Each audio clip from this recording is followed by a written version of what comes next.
Half a day and welcome. My name is Sarah, and I have the pleasure of being your moderator today. Thank you for joining us at the Guam Behavioral Health and Wellness Center Prevention and Training Branch. You're watching the second episode of the Lunch Hour with Peace. This is a Lunch and Learn series every third Wednesday of the month here on Zoom. The space is for you to learn from our guests, speakers, hear about available resources in our community, and connect with us at Peace. To learn more about our branch and the upcoming episodes in our series, please visit peaceguam.org and press subscribe on the top right corner of the homepage. Today, we will be talking about the impact of social media on our relationships with others and ourselves. But more importantly, we will focus on how to create and maintain positive relationships using social media. In the past years, social media have created spaces for people and communities to connect and interact like never before. With benefits of these opportunities come disadvantages, unfortunately, that many of us are familiar with. And then 2020 happened. With the limitations forced upon us by COVID-19, we find ourselves logging onto our social media profiles for many reasons, like catching up on the latest news, checking in on our families and friends, watching concerts, my personal favorite, attending mass, joining in on work meetings or classes, and posting our very own entries to the latest online challenges. We have a funny story how this episode actually came about. It was born when one of our team members shared her personal experience on getting a long list of hate comments, about 3,000 worth, all because she did a challenge on TikTok that was apparently an old one. Because of a 10-second post, she was called an outdated lady, corny, boring, and just a question mark. Don't worry, she's fine. She was able to bounce back from this experience, but we wondered while we were doing our brainstorm, how do others who may feel not so prepared for such backlash, how do they feel? How do they process it? How do they respond to that kind of negativity? Today, we will be talking to some local content creators and influencers who've had their share of positive and negative encounters in social media. We will also be joined by one of our clinical experts at Guam Behavioral Health and Wellness Center, who will help us navigate through the process a person may go through when their relationships and self-esteem are tested by their social media interactions. But before anything else, here are some reminders. First, this webinar is being recorded. The recording can be accessed on peaceguam.org a couple of days after today, and on Facebook through @GBHWC. Second, all participants are muted throughout the session. If you have any questions directed to our speakers or any of the Peace staff, please submit that using the Q&A section located at the bottom of your screen. After the presentation or the discussion, we will have some time to answer any questions related to the topic. Michelle, who we also have on the screen. Her camera's not on right now. There you go. Michelle, just do a quick wave. Hi, Michelle. She will be the Peace staff who will monitor the Q&A submissions. Depending on the richness of our discussion, which I'm assuming will be very rich, we may not have enough time today to go over all of your questions. So in this case, please contact us and share us your feedback or your questions at staff@peaceguam.org. Finally, some concepts discussed in today's topic may trigger discomfort or negative feelings from past traumatic experiences. Please know that you are not alone. If you're looking for one-on-one support, we also have another staff on standby that you can message privately via the chat box. Look for the user Keep Me Safe. Messages to that user will be monitored by Christiana. She's waving on the camera. If you're not comfortable reaching out to our staff right now, the Guam Behavioral Health Crisis Hotline at 647-8833 and 647-8834 are also available. Now let's get started. So as you can see on your screen, our guests are familiar faces. So some of you may already know them or follow them. So I'll actually do this differently and have them introduce themselves. Guests, please share 3 things as you're introducing yourself. First, your name. Second, where you're from. And then third, share us that moment or that turning point when you realize that you're a social media influencer. I'll go with Livia first because she's the first one on my screen. Go ahead, Livia. Thank you, Sarah. Hi, everyone. My name is Livia Marati, and I am from Guam, raised here, just returned in December after being away for about 14 years. And first of all, I wouldn't consider myself an influencer. However, I do own a business called Ina Wellness Collective, and I create content and create materials all focused around holistic health.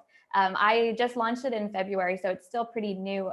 However, I think the moment that I realized that there was the opportunity to have an impact is probably just from the DMs and the comments and just the engagement that I have within the Instagram account. There's people reaching out pretty frequently, just saying how they either resonate with the brand or resonate with the content or resonate with an event that's coming up. So I think that is a good indicator that there is an audience that is hungry for this type of information. Just say you have influence on people. Yes. Thank you, Olivia, and thank you for being with us today. I'll go next to Chris. Chris, please introduce yourself. Hi, my name's Chris Barnett. A lot of people know me as Malafunction. I'm from Guam, proud son of Southern Guam, but I've lived all over. And I kind of cringe at the term social media influencer just because I'm kind of cynical and sarcastic by nature. And Own it. Yeah, I just feel like I've been very fortunate throughout my career, and I've just had the greatest job in the world, and that people want to hear what I have to say. For the most part, a lot of people don't, but I mean, going back to my days in radio, I've always been really blessed that people kind of react, and social media was the natural evolution of that, because I mean, in doing this for a long time, there's been different types of technology that have come out. Some have, come and gone, and some have stayed. And social media, I think, was just a way for me to get content out there. And I don't really try and influence anybody. I just kind of put my opinions out there. And if it resonates with people, a lot of times it does, a lot of times it doesn't. So that's kind of what I use social media for. Thank you, Chris. Thank you for sharing that. And we're excited to have you here because of the wealth of experience and information that you can share to us and our audience. Our third panelist is Dr. Mary Fergerger. Doc, a resident expert here. Please do introduce yourself. My name is Mary Catherine Fay-Goodgood. I was born in the United States, but raised on Guam. I am very proud to say I'm a product of the Guam public school system. Go Geckos. And I also graduated from the University of Guam. Wow. So the turning point for me that I was a social media influencer, I'm not sure if I'm an influencer, is when the pandemic hit in March, mainly because I needed it. I started learning how to use, at my age in my 60s, learning how to do this photo app. And I started putting COVID coping tips on a photo app. And another classmate from GW takes pictures every morning and afternoon from his house, beautiful scenes. And I started adding COVID coping tips for the staff. And then it kind of went from there. And so I started posting every day. I had over 100 posts. Every day I posted some kind of COVID.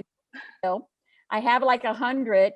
It's now turned into a presentation that I've been providing for many of our frontline workers. So I didn't realize that something that I needed to do was going to turn into a social media influencer. I've been having a good time using my phone. So thank you.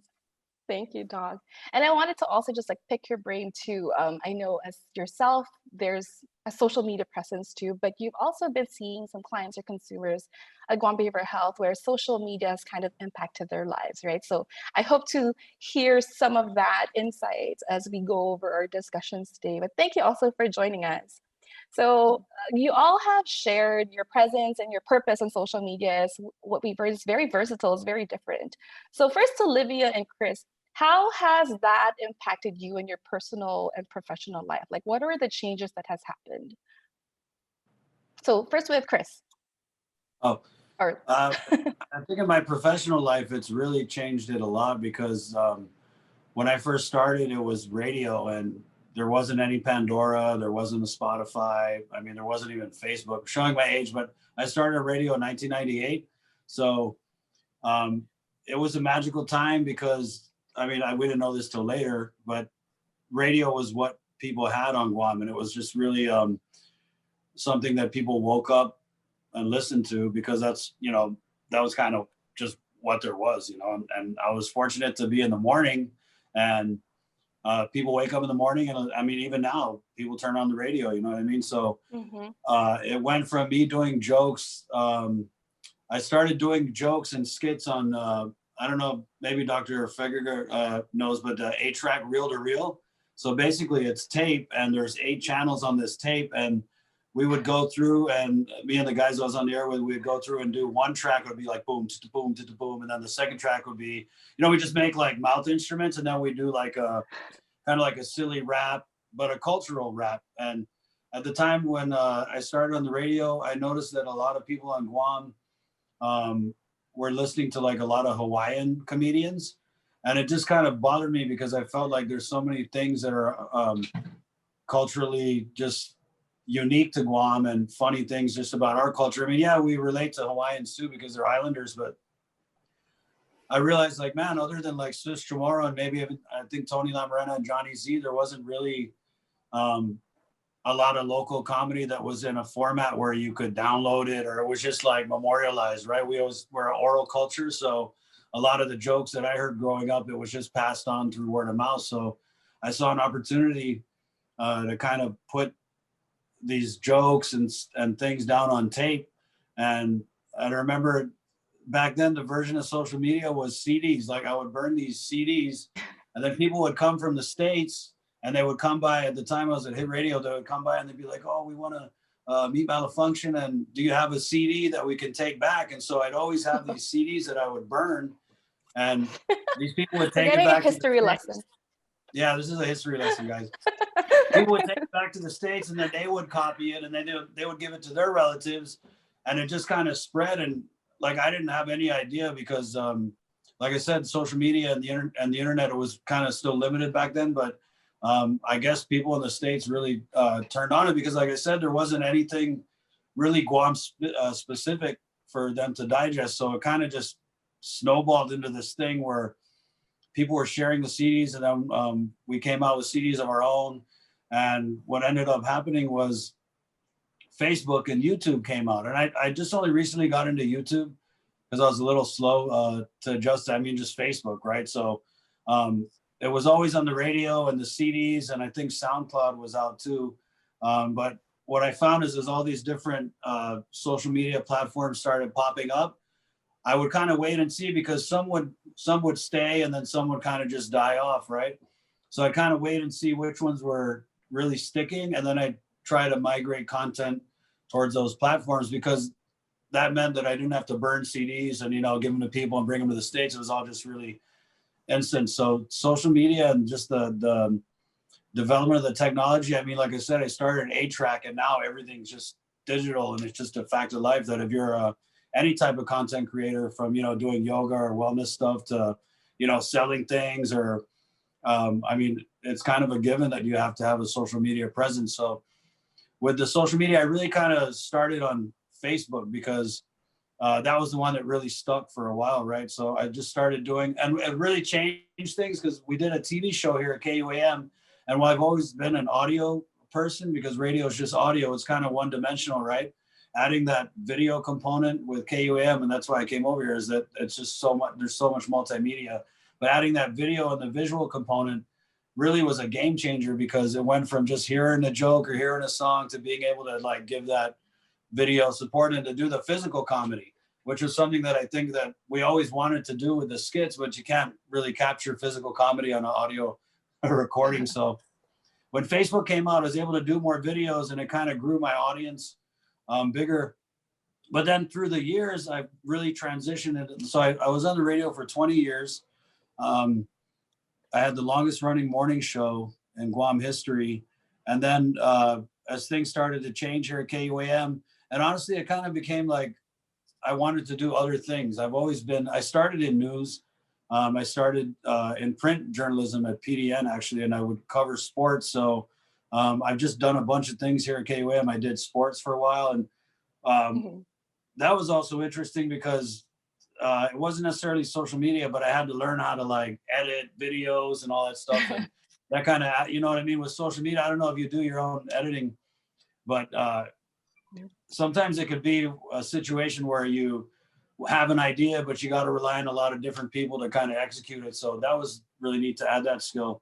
But I started to see really the negative side of social media because people didn't really have any critique of like the comedy stuff because it was all pretty much, I mean, it was cultural. Although I did do a lot of satirical, like political stuff, like Mr. Governor and those types of things, but they kind of resonated with people. Like I don't really try and do political things unless I feel like um, it's going to get a lot of support, because I don't ever want to really divide the audience.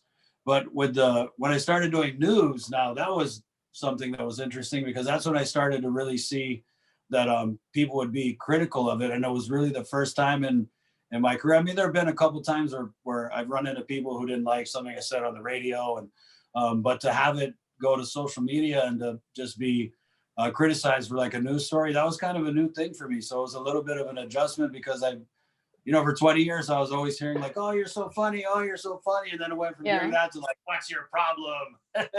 So it's really an adjustment period. But I think with social media, for me, I just take everything with a grain of salt, because I feel like it's a double-edged sword, right? So it's a great way for people to have a voice, to have a platform that's, I mean, it's inexpensive. A lot of times it's free.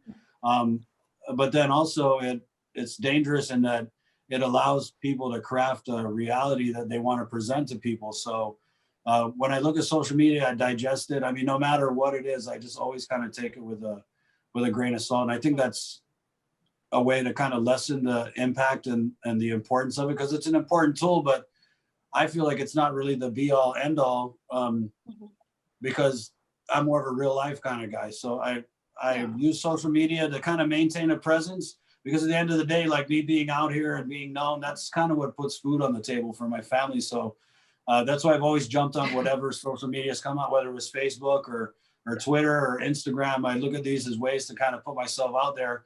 And again, fortunate to get the support to be able to last this long.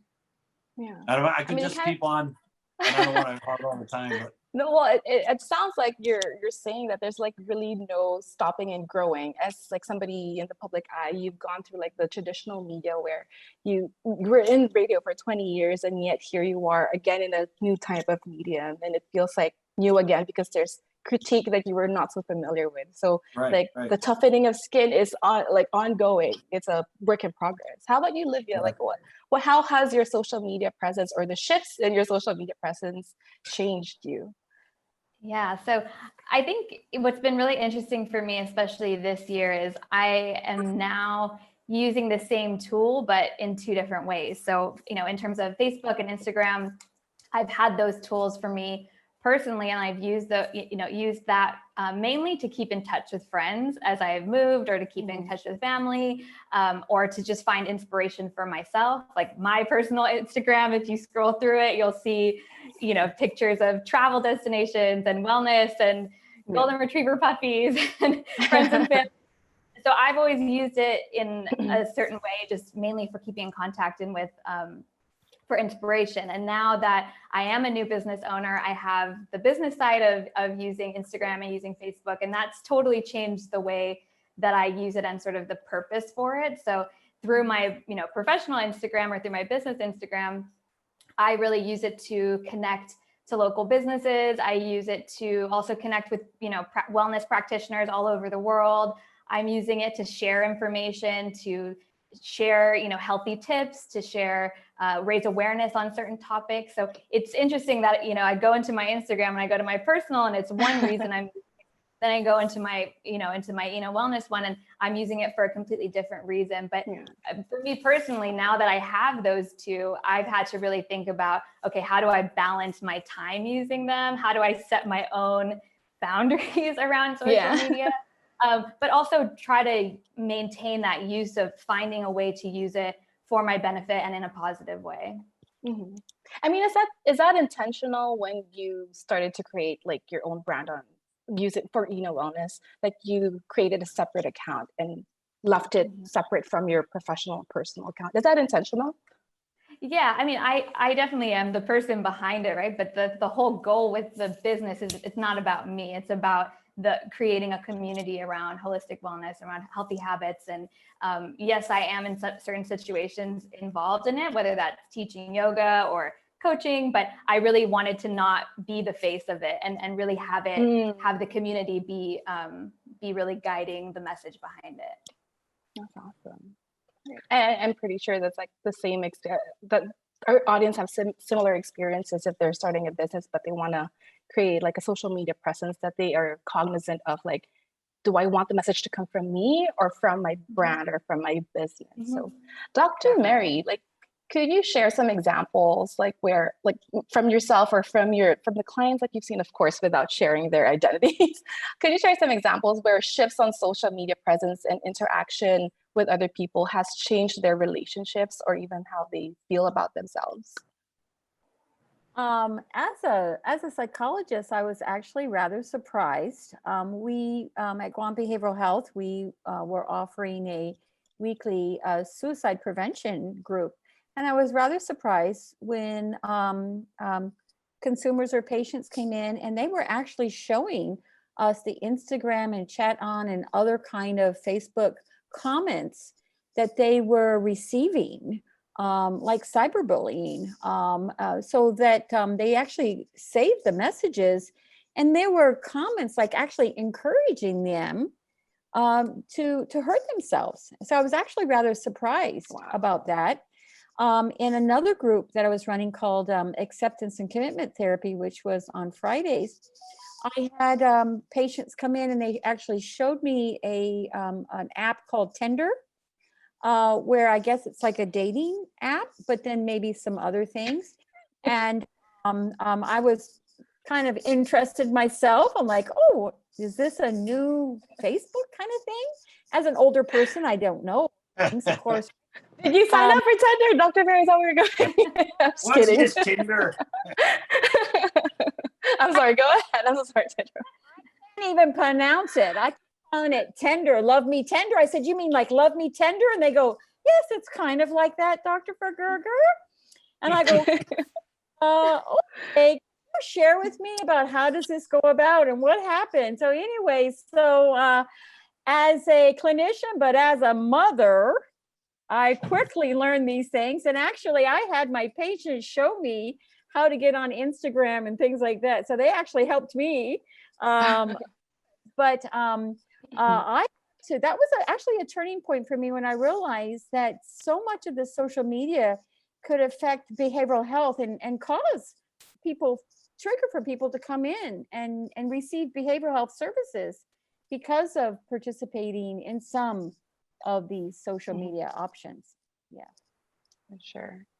And I mean, that's sad to hear that people would still put out those messages that they should hurt themselves. And we'll talk about those like kind of comments later, or like the thought process behind deciding to make those comments. But I wanted to touch first on, for Livia and Chris, like, and also with Dr. Mary, like, how do you deal with the negativity that you receive on social media? I'll start with Livia this time. Yeah. So, I mean, unfortunately, since starting, Ina Wellness Collective, I haven't really experienced a ton of negativity, and that might be because a lot of it is really positively focused, and we're talking about health and wellness, we're talking about self-care, we're talking about yoga and meditation and mindfulness, and so that I just think the content is not necessarily controversial, or it might not be something that that would spur like a negative reaction. I think the one thing that I have experienced, I'm sure a lot of people have experienced, is over the summer I did a series of Instagram live sessions all around nutrition, and I did one more recently that was focused all around self-care and self-love.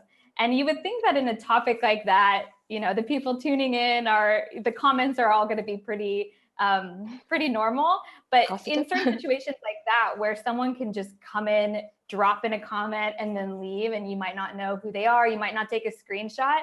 I was having the conversation with another woman all around self-love and women empowerment, and someone drops in just a super inappropriate comment and then peaces out, and you're like, you are the problem.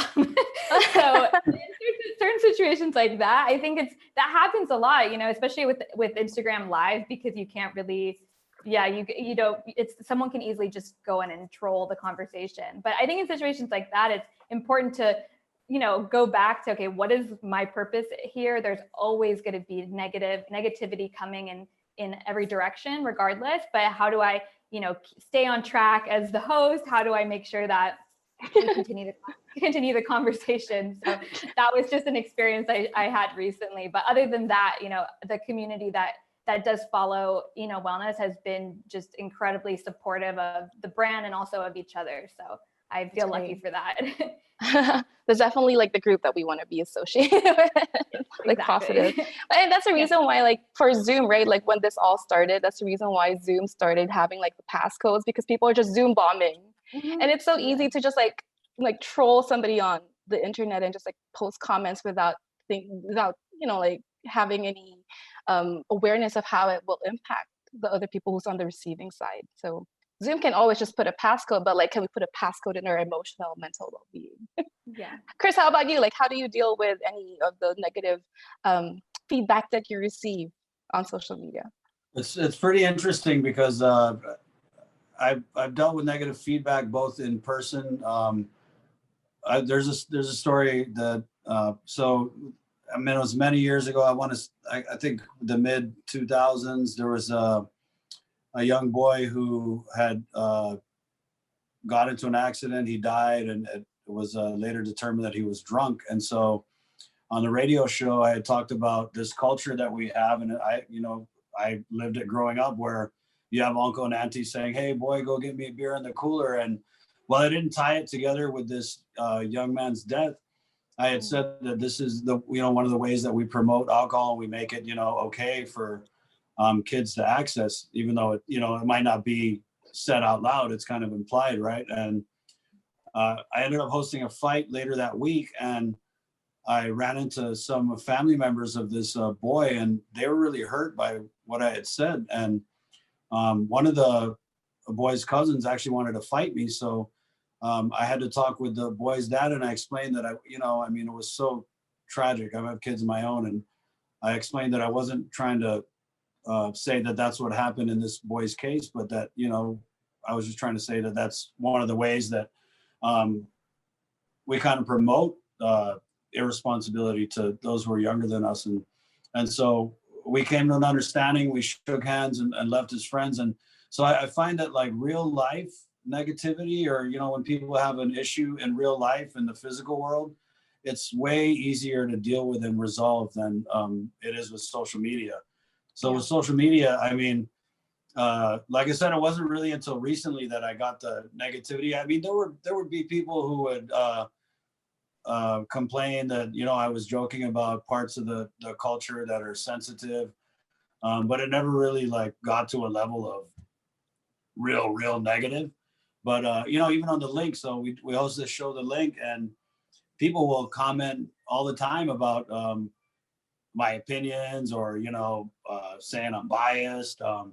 I've actually had whole Facebook groups target me and say that I'm on drugs and just say all these crazy things. But the thing is, it's like when I chose this life in public, I realized that it comes with a certain amount of like any elected official, right? You're out here in the public eye. It kind of gives people the right to say things. Maybe not the right, that might not be a good way to describe it, but because I'm out here all the time, I know that people are going to have opinions of me that I won't like, right? So I just try to not take it personal. It's really hard though to not take it personal, because I think anybody would take it personal. But I find that social media, it really has changed our culture, in that we say a lot of things that we wouldn't say to someone's face, right? So people have anonymous accounts. They'll go on, they can type anything they want. And then even people who are on Guam, like they'll say stuff on social media, but then when you run into them, it's like they're the nicest people, or they don't realize. And some people do realize like the weight of what they're saying and the weight it carries. And like you said, Doctor, people want to intentionally harm people, and I see too much of that on social media, and it really hurts, because I feel like in a lot of ways social media is such a valuable tool, and that can bring a marketplace of ideas together. Look at us, we're Zooming right now, we're not even in the same place. But on the other side of it, it's that access to it, where people can use a fake account or even a real account and just say things that they would never say in real life. And it makes it almost easier to do damage and to hurt people's feelings. So that's what I feel like social media is a double-edged sword. And I think in dealing with it, like for me, it's different. I mean, I've grown a thick skin because I've been in the public eye for, decades. So it doesn't really get to me, but I know not everyone has a thick skin, and it just hurts to know that, to see things, especially election things, where people just write the ugliest, meanest things. I mean, not even about candidates, but about people who support candidates, people who aren't even in the public eye.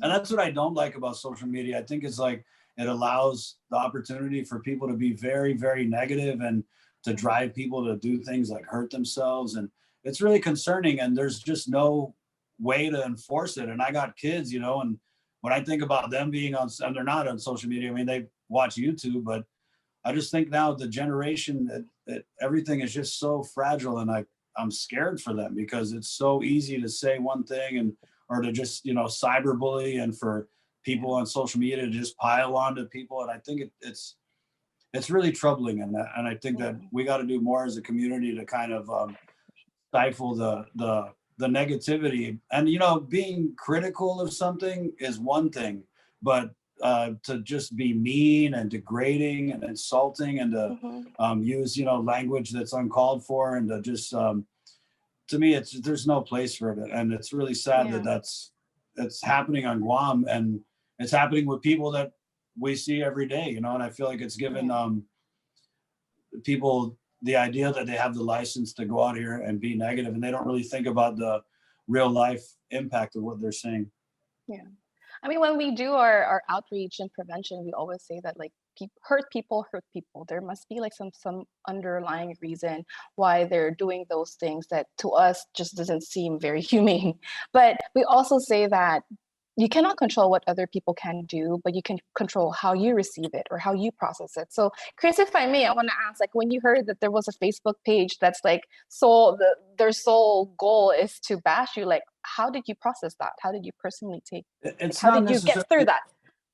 It's not necessarily that their whole point of existing is to bash me. It's just that there was a couple times where I was the target of these attacks, and it really bothered me. Like I said, I developed a thick skin, but I mean, I can take people saying, "Oh, Malefunction's not funny," or "Oh, Chris, you're biased," or "Oh, this or that." But when it becomes just totally false, like these people were saying that they knew that I bought drugs, that I was, smoking ice, which is totally not true. There's not even a shred of truth in it, but for it to be out there and then to see other people commenting on it like they knew me, I mean, it was really painful, because I thought, wow, what if my kids see this, or what if my family sees it? And what's the number one thing? People who have an issue with addiction, they deny it, right? And so I would be denying it because it's untrue, but at the same time, I feel like once it's out there on the internet, it's out there forever. But I just kind of took done. Right, yeah. But I took comfort in that Guam is small, and I feel like a lot of people know me and they just know better. So it took me a couple of days to just kind of like cool down. But yeah, it did hurt, and it just, to me, the thing that hurt the most about it was that it wasn't true. Because like I said, I've been dealing with people. I mean, everyone's going to have an opinion about people in the limelight, whether they're senators or people in the media. But when you start making stuff up with just the sole intent to just hurt people, I mean, whether it's me or, people in school, it just, I don't think there's a place for it. I'm sad. So there shouldn't be. Yeah. But we definitely a lot of practice of self-affirmation that this is not true. I know who I am. My family who know who I am.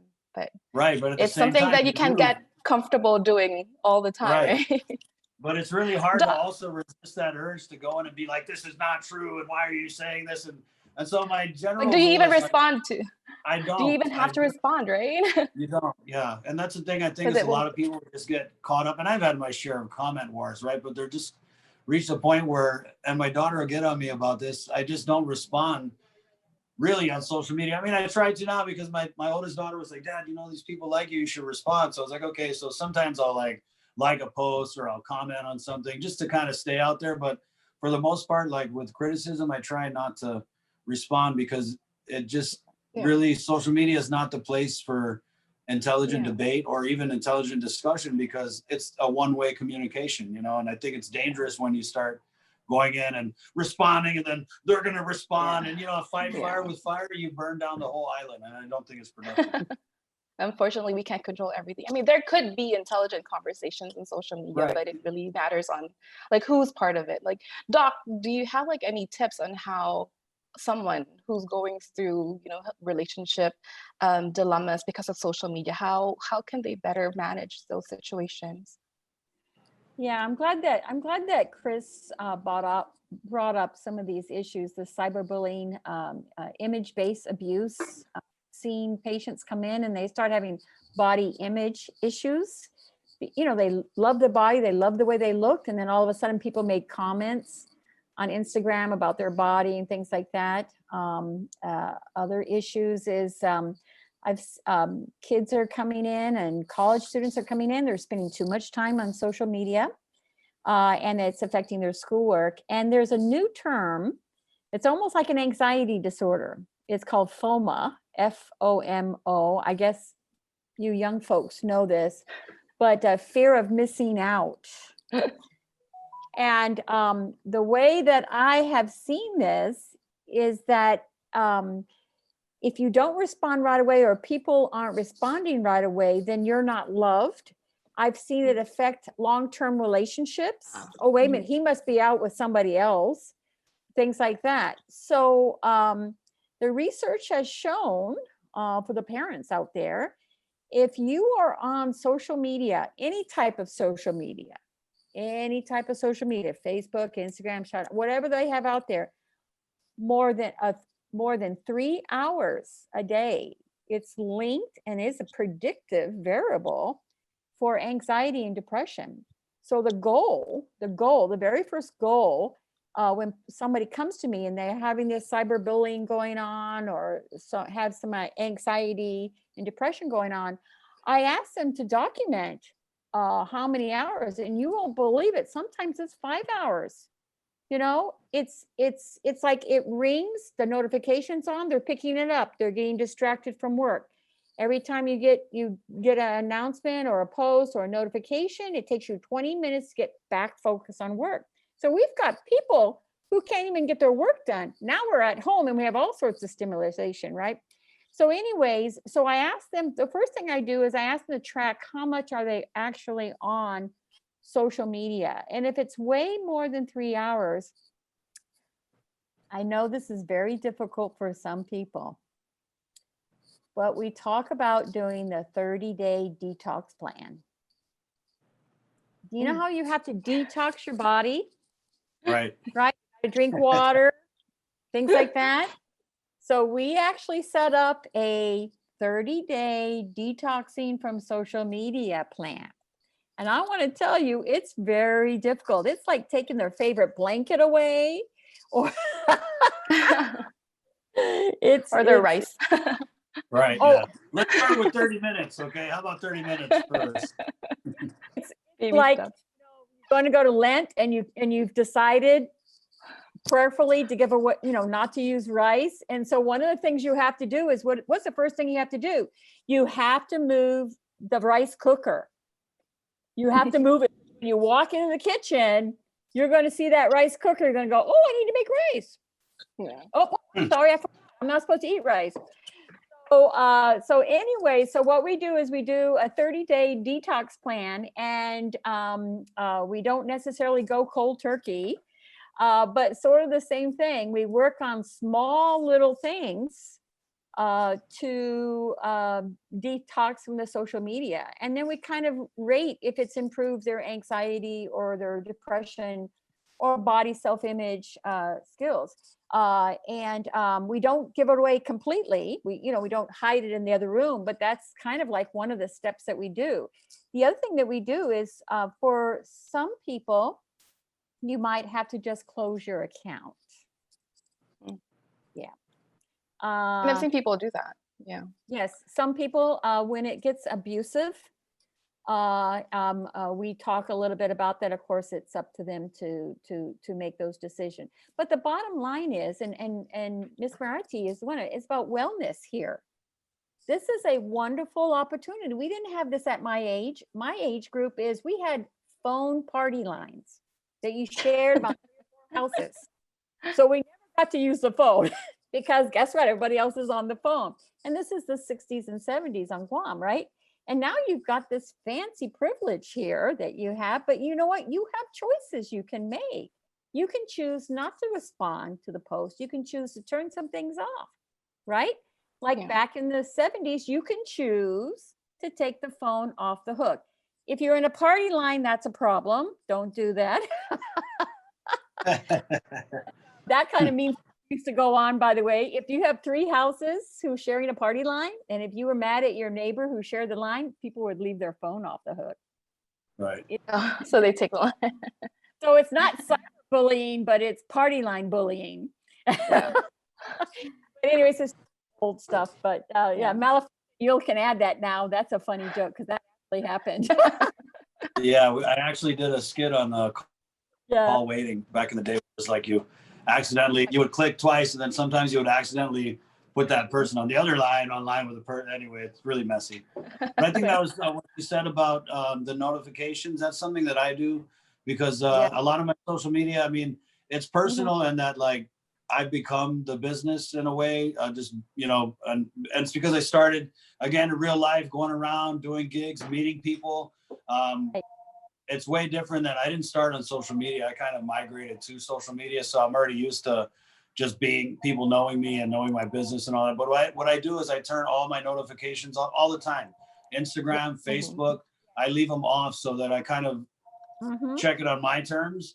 And I'm not driven by like, oh, someone did something on Instagram or, you know, I got to go check Facebook. So I kind of, but you know, the pandemic has been really difficult because I feel like a lot of people, when staying home, you're just like laying in bed, scrolling mindlessly at these social media feeds. And I've never really been like the kind of guy to just sit there and live in social media, but I would have a hard time sleeping because I'm having anxiety about everything that I'm hearing on the link, all these issues there's so many things going on in the pandemic that I couldn't sleep. And so I would sit there and read news. And then, you know, the iPhone, they do that screen time. Like I would get to the end of the week and my screen time, I was like, whoa, I spent like 8 hours on looking at this screen. That's crazy. So I really tried to just stop social media. So now I put my phone on do not disturb after like 7 o'clock and I don't check the social media. So I think to maintain healthiness with social media, you really have to like engage it on your terms because it's so easy. And there's so much we can touch on, like from relationship standpoint, there's all kinds of new stresses and factors that play into modern day relationships. Like, oh, my chick liked this guy's Instagram picture, or, oh, they're following this person, or, oh, my boyfriend is following this girl and he's checking her profile. And like I said at the beginning, you kind of got to take it with a grain of salt, but these stresses are way different than the stresses that, you know, older generations had. I mean, you had to deal with like party line. You didn't have to deal with all the access that social media gives to, you know, our loved ones. I mean, and people to just go and message. Anyway, back in the day, if you liked a girl, like you had to go and find out what school she went to, what she did. It wasn't like you could just type in her name and then boom, thousands of pictures of the person, the guy or the girl, right? So I think the accessibility has really created a lot of opportunity for relationships to not just go wrong, but also to go right. Yeah, that's true. Yeah. And I think it all goes back to that, right? Like we need to be more self-aware of the power that we have, the control that we have over how it will impact us. I've heard of people just like stop unfollowing, like they stop following people because they don't agree with certain things that they say and they post a lot about it. So we kind of just like mute that or like you said, you mute notifications from certain groups or from certain people. So I want to like flip the coin a little bit now. So we were talking about like receiving those comments and how it's impacted you. I want to hear about now like the perspective of you as content creators. Like for myself, I'm not a content creator. I'm more of like the lurker. I'm on social media, I'm online, but I'm mostly the person who would read the posts of my friends. And there are a couple of times when I have like that strong feeling of, ooh, I want to give this person a piece of my mind, but then I stop myself. I like double think. I edit a lot my comments, or sometimes I don't comment at all because I am more aware. Like I'm cognizant of like how my simple comment or snide remark could impact the person who's receiving it. Like my coworker receiving that question mark. Maybe the person who posted that just meant like, what do you mean? But for her, she's taking it as like, what are you doing? You know what I mean? Like it's very subjective. So I assume that that thought process is so different or exponentially more difficult for you all because you have thousands of followers or thousands of people that you influence. So have you had that experience where you have to double take and stop yourself or like really edit on the content that you create? I'll start with Livia first. Yeah. So first of all, I love what both Chris and Dr. Mary said about the experience with social media. I think the biggest opportunity that we have, both as consumers of social media and also as content creators, is really to understand how social media works and to educate ourselves in it. I'm sure a lot of people who are watching right now have seen The Social Dilemma on Netflix. If you haven't, definitely highly recommend. Yeah. I think once you start to realize that all of these apps, Facebook, Twitter, Pinterest, Tinder, even everything is sort of designed to be addictive. We are looking at the notifications, we're looking at the instant gratification. But I think once we can take a step back and zoom out and realize okay, now I can be a more conscious consumer of social media, that I think can change people's lives, realizing I'm not part of this game of instant gratification. As a content creator though, I'm constantly looking for ways to build community virtually. So, we talked about this, Sarah and I, before, that, I started my business and a month later the pandemic hit. And so something that was going to be really centered around events and live experiences and in-person gatherings was now all of a sudden completely 100% virtual. So as a content creator, I'm sort of always looking for ways, how can I build community and connection online, whether that's through even simple things like giveaways or introducing a new business to the community, or sharing wellness tips, or reposting webinars and workshops that are happening. How can I still foster that community and that connection with the ultimate goal of, I would love for people to put their phone down and go and recharge and reconnect to themselves and get out into nature. So I kind of think of that. I'm yes, I have to be on social media for my business, especially now, but how can I inspire people to actually put the phone down and go and take care of themselves? So that's sort of my mission when I go into creating content. Thank you. I mean, that's awesome. I hope that everybody has that same mindset when they're creating content. How about you, Chris? What do you like? What is your experience on being a content creator and how I know that I've heard people, right? I feel like the sensitivities have really changed over from my first day on the radio to now, the type of content as a comedian that I did in my early years definitely wouldn't be received well nowadays. And that's because we've kind of changed our attitudes and changed what we as a community are willing to accept from content creators. So, when I first came out, of course, all the jokes that I did were about being half caste. So my dad is half white, my mom's Chamorro. And so growing up on Guam, it was always I'm too white for a lot of Chamorros or too brown for a lot of white people. So a lot of what I was doing was kind of coming from that place where I could look at Chamorro culture things with this mindset of someone who's looking at it from the outside, or I can look at it from the inside looking out, right? More Chamorro-centric point of view. But as I started to do a lot of jokes just about Chamorro things, other ethnic groups where, I'd had Filipino friends, Chuukese friends, Kashrayan friends, Palauan friends, American friends, white friends. And they'd be like, hey, how come you don't do jokes about, Chuukese? Or how come you don't do jokes about, white people? And so they'd be like, yeah, I'll do some. And so I did a few jokes where I would use a Chuukese accent because I had Chuukese friends, and they were just like, man, malfunction shouldn't just be for Chamorros. But now, nowadays, I realized that probably wouldn't be received very well. And there was a couple comments that I got for material that I did many years ago that still was on the internet, where people would say oh, why are you making fun of Chuukese, or why are you making fun of white people, or why are you doing a Filipino accent if you're not Filipino?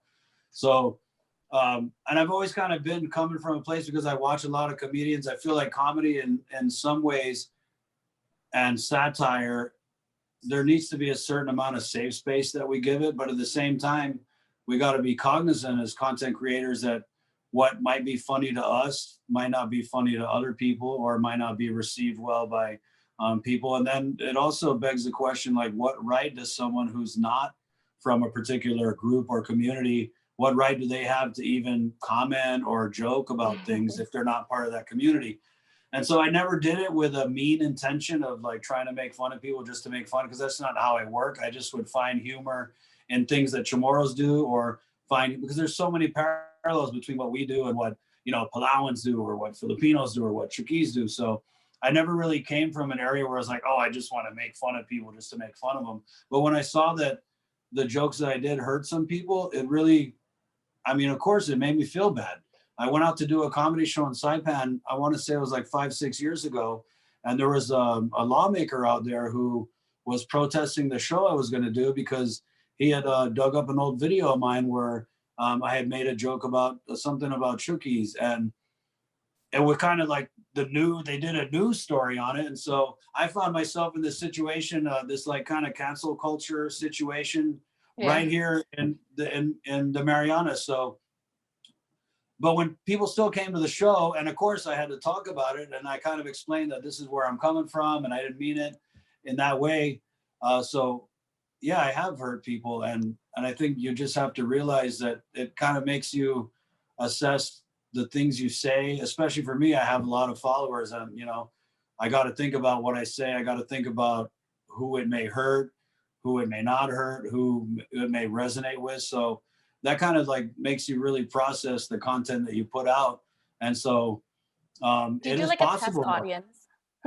Yeah, Like, I do you do. ask people first, like My kids, and you know, my your girlfriend, kids? and right. And so what I found is that while a lot of people who, and I hate using the term cancel culture, I'm not that kind of person. I'm not even using it to come down on one side of it or another. But you hear this argument that, oh God, we can't joke about this, or we can't joke about that nowadays. And while I can understand where people are coming from, I also feel like if you're a real talented person, whether you're a comedian or a content creator, there's so much content out there that you can create and you can put out that doesn't step on anyone's toes, or that doesn't, make fun of someone just because of their accent. I mean, I feel like if people are going to accept it, then you got to make sure it's good with the people that you're, joking about. But there's just so many things to create content about that you don't need to really cue in on. And that's kind of like one of the old comedy tropes, is just like what makes people different. A Chamorro will do. I mean, how many jokes have you heard where it's like a Chamorro, a Chuukese, and a Palau and walk into a bar? You know what I mean?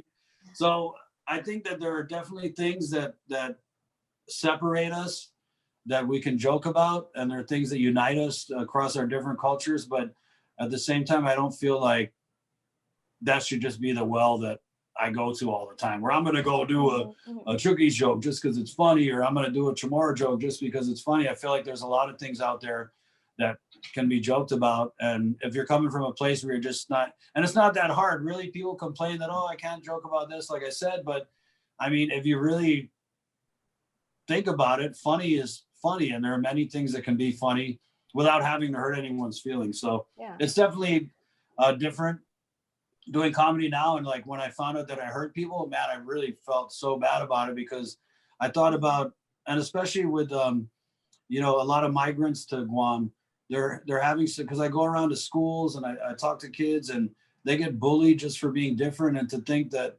I did jokes that maybe Chamorro kids might use and do in front of kids of other ethnic groups, and it hurts them. I mean, it really hit me in a hard place, because I was bullied when I was a kid, and to think that some of the content I did could be enabling that kind of behavior, it really hit me hard. And it kind of just forced me to, unfortunately, I also moved to doing sports and news and less comedy, but it really kind of forced me to assess, like, what am I putting out and who's it impacting? And I think that's something that all content creators should really consider, because it's not enough to expect people to create their own safe space. I think that especially in a tight-knit community like Guam, we have a responsibility to make the whole island safe for everybody. It's not just, safe spaces shouldn't be in the corner of a room somewhere. We're a very accepting culture.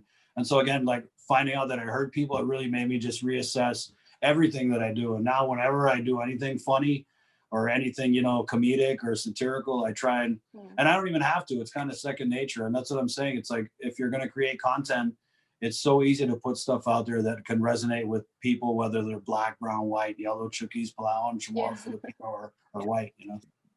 You know, I really appreciate that. Like, you, first of all, being honest that you've made those stumbles before where you've caused other people to get hurt, even when that was not your intention. Because I think for a lot of people who are on social media, we never really truly intend to hurt somebody. We're not online trolls. We're just being honest. And the disadvantage of social media is that, like, it's instantaneous, that we sometimes forget to think first what we're going to post before we post it. But I think what's important is how we bounce back to that, you know, like being able to accept that I've hurt somebody and I need to make amends and I need to correct it. So thank you for sharing that. I mean, we're already 2 minutes to the end of the hour. And I wanted to finish this off. And there's a lot more questions that we wanted to ask. I was hoping that this could be much longer. Unfortunately, there's only 1 hour for a lunch hour. But I want 3-hour lunch.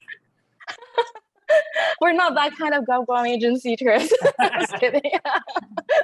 No, but I wanted to end this with like a positive note. I really want to inspire people. There's a lot of negativity that people can go through and experience in social media, but what is one strength that you go back to? What it could be your internal strength or outside of you.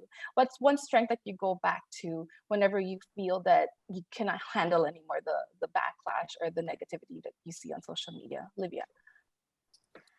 Yeah, I mean, I kind of goes back to what I was mentioning before, is it's stepping back and realizing that you have control to create the social media, you know, world that you want to, whether that means, you know, like I think Dr. Mary said, unfollowing people, following accounts that are inspirational, that lift you up. You know, they have so many tools now to mute, to block, to really like declutter your social media.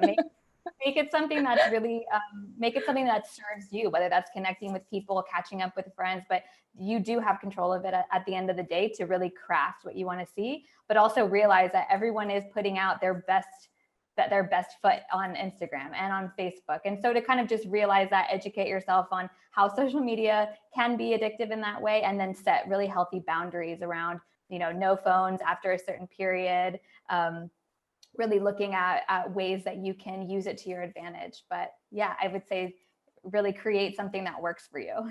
Yeah, I'll definitely practice some of those, if not all. Thank you for sharing those, Livia. How about you, Chris? What's a strength that you go back to when it's too much to handle? I follow like puppies of Instagram. You know, I go and I follow like Instapray, you know, accounts where, and I'll mute things that, but you know, I really don't. I feel like if you want to be healthy on social media, you really have to control who you let in. And so I just don't engage with people who kind of spread negativity. But I think what I do go back to is that when you have a platform like for Instagram or Facebook, I realize that there are a lot of people who need to get the word out. So what I try and do, and I know a lot of it maybe is that I feel guilty for, you know, jokes I might have made in the past or whatever, but I just try and use my platform to like lift people up, whether it's you know, a local artist or a charity or a donation drive. Because I have a lot of followers, I always try and like get people a bigger voice to try and amplify people who are doing good work, whether it's you know, activists or like I said, Salvation Army or any of these community organizations, you know, social work organizations like, you know, GB, HWC. I just try and like promote what they're doing and put it out there. And it's almost like, thank you. Giving back, you know what I mean? You've always got to give back. And that's something that I think is in our culture. It's like, you know, what's that saying about the high tide lifts all the boats? So like, if I'm good and I'm coming from a good place and I'm set in my footing and how I want to deal with social media and I'm able to really like weather the negativity and stuff, like, I just don't want to be the only one who's doing that. So if I can like lift other people up and, you know, maybe make them laugh or make them think about something or just take their mind off their troubles or, you know, put the word out about some good work that they're trying to do, then I'm going to do that. And I think if we all kind of did that as a community, you know, maybe it could really make a change for the good. Yeah. That reminds me of like it's an old movie, Little Nicky, with Adam Sandler. Whenever there's like something evil that goes out, he always says, "Release the positivity" or "Release the goodness." So we just like patch it up with a lot of good things when we see something negative. Thank you for sharing that, Chris. Dr. Mary, how about you? Like, what strengths do you want to share with others? Yeah, one of them that I'm doing is practice the pause and pray. PPP. Practice the pause, take a deep breath, and then pray. And that kind of reminds me during the day, or if I read something, or somehow social media impacts me. The other thing is I'm trying to remember to use my platform as a mentor. That I've come full circle. I'm monomco now, but I want to make sure that whatever that I'm posting, that it's going to mentor, especially other women in the field, and make sure that I have my gender lens on, and that because I want, if anything, once you post something, it's going to be there forever, right? So I try to remember that a little bit, and I want anything that's going to come back later at my funeral, make a big poster of it or something, but I want to make sure that it's something that's going to inspire people, like mentor our younger women out there, especially our professional women. So practice the pause, breathe, and then pray. That's what I'm trying to do. Okay. Thank you for sharing that. And prayer can come in all sorts of, I don't know, strategies. It doesn't have to be like a faithful prayer. It could be like self-awareness and, like just meditation. And I love what you shared. Like, what would Jesus do? Or what would my childhood hero do? Would they post this? Because if they won't, then I wouldn't do it either. Well, that is it. It's already 1:04. I'm so sorry for going a little over time. Thank you so much. That hour went by very quickly. Unfortunately, we'd have to end it now. Thank you thank you for the panel for sharing your time, your experiences, and your wisdom with us today. We truly appreciate it. Same goes to our audience. Thank you for spending your lunch hour with us at Peace. So if you have any other questions or comments, I know we didn't get to some of them, but if there's any that come up, please feel free to share that to us at staff@peaceguam.org. Please also share with us your feedback on today's episode and the evaluation survey that will follow once you end this Zoom session on your device. We hope that you'll join us again next time. It'll be on December 16th. It's every third Wednesday of the month, and we'll be talking about the holiday season. Lastly, our office is currently offering a free online training on suicide prevention. If you are interested, please feel free to contact us. Again, it's staff@peaceguam.org. And that's all for today. Thank you so much. Have a great rest of your afternoon. Bye.